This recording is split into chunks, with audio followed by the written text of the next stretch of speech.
With the legs, I am going to deviate from my regular cube making and make a polygon primitive cylinder. But this is going to be a very special cylinder.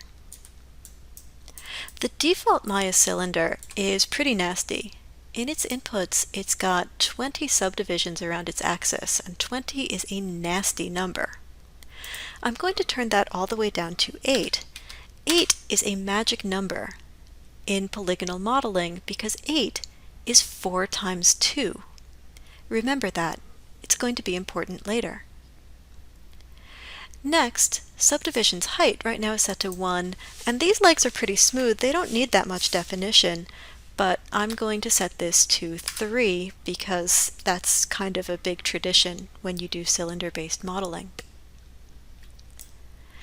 That's a much nicer cylinder, but it's still got triangles in the top and the bottom.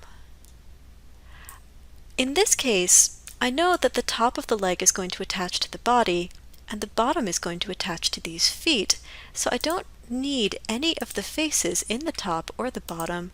I can come through and delete them. There and there. And now I've got a lovely hollow tube. Oh, it's so nice. I'm going to take this hollow tube and move it up to the creature's thigh. I will give it a little rotate, maybe a little rotate that way, and I'll give it a little scale to help it stretch out just a touch. And now I will Control D to duplicate, and we'll move this down to the calf. Again, I will give it a little rotate, maybe a little rotate that way, help it stay in place. And now I've got these two leg pieces, so I'm going to zoom in a little bit. In edge mode, I can double click any of these horizontal edge loops and move, rotate, and scale until they match my drawing. More or less match my drawing. Again, I'm not going to be horribly exact here. I did not have a lot of anatomical concerns when I was making this drawing.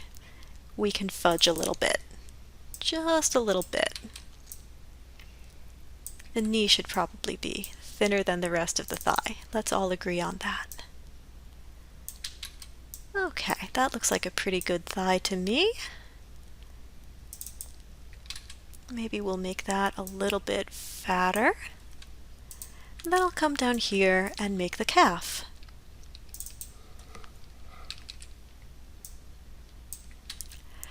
This stage is called blocking out, and it's just like when you are doing a drawing with pencil. You always want to start with your basic shapes and then narrow them down until you can start adding detail easily and safely.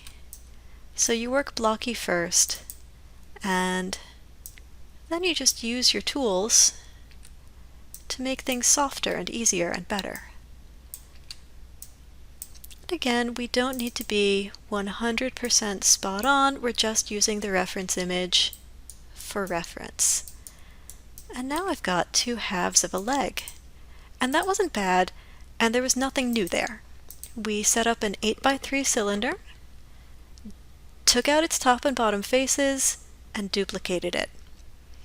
Then we did some basic vertex modeling, and now I've got a thigh and a calf.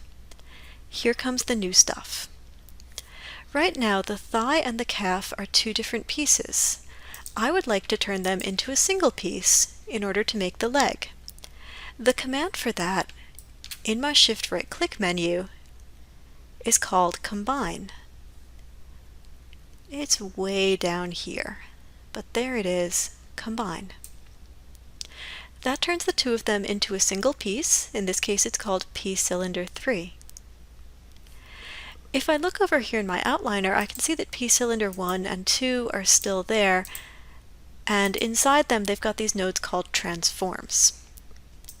The reason these two nodes are still here is in case I'm uncertain about things. So if I think that the thigh might be in the wrong place, I can click on P-Cylinder 1 and I can move it, and that will move the upper part of the thigh. However, these transform nodes can get really cumbersome really quickly, and you'll see if I delete one, that deletes the lower part of the leg.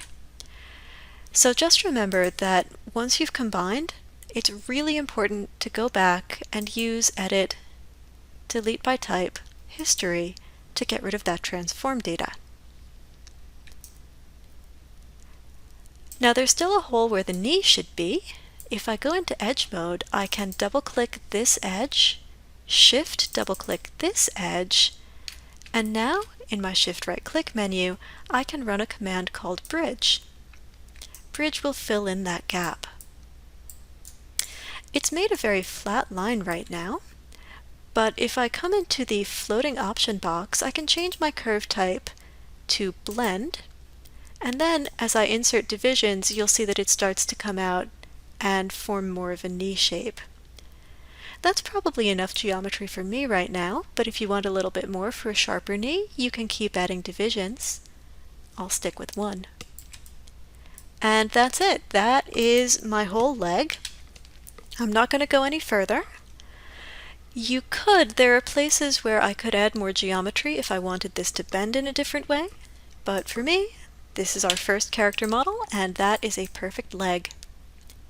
This cylinder technique, by the way, is highly appropriate for making legs and arms and fingers and just about anything you can think of. So it's really useful to be able to make cylinders, combine them, and bridge between them.